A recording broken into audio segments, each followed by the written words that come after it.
বিসমিল্লাহির রহমানির রহিম। প্রিয় সাংবাদিক ভাই ও বোনেরা, সালাম আলাইকুম।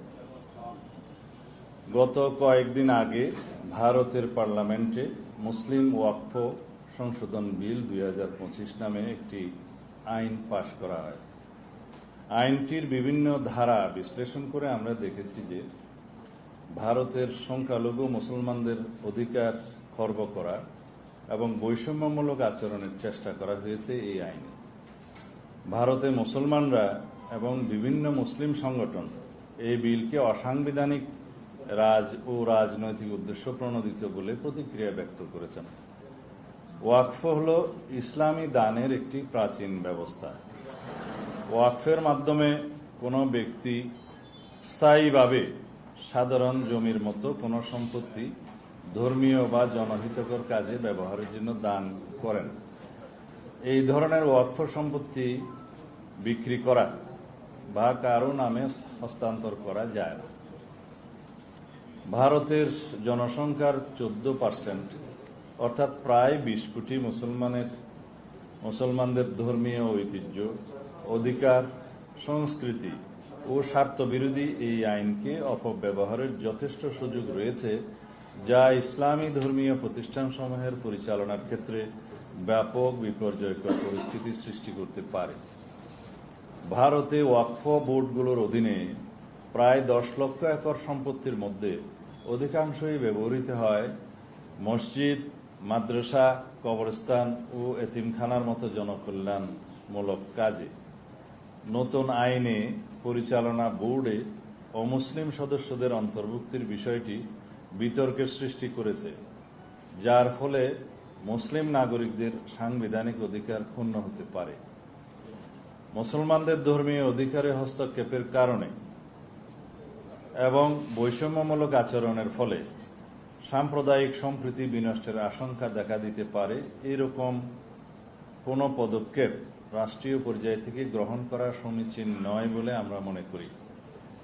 ভারতে অন্যান্য ধর্মাবলম্বীদের এই জাতীয় বোর্ডে অথবা কোনো আইনি সংগঠনে ভিন্ন ধর্মাবলম্বীদের কোনো অন্তর্ভুক্তি দেখা যায় না। সেক্ষেত্রে এই আইনটি একটি বৈষম্যমূলক আইন হিসেবে বিবেচিত হবে।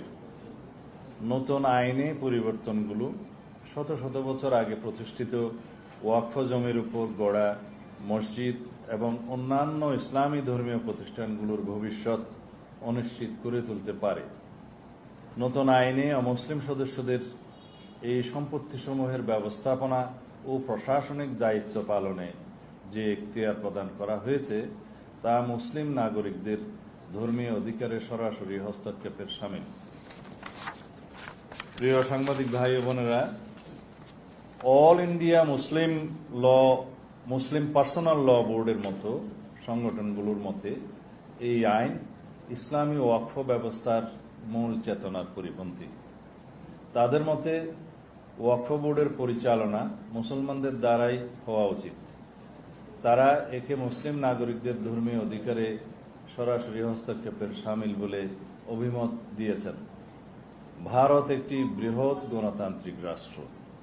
বৃহৎ গণতান্ত্রিক রাষ্ট্রে সকল ধর্মাবলম্বী নাগরিকদের ধর্মীয় অধিকার রক্ষায় রাষ্ট্রের অভিভাবকত্বের ভূমিকাকে সমুন্নত রেখে উক্ত আইনটি ভারত সরকার পুনর্বিবেচনা করবে, আমরা এই আশাবাদ ব্যক্ত করছি।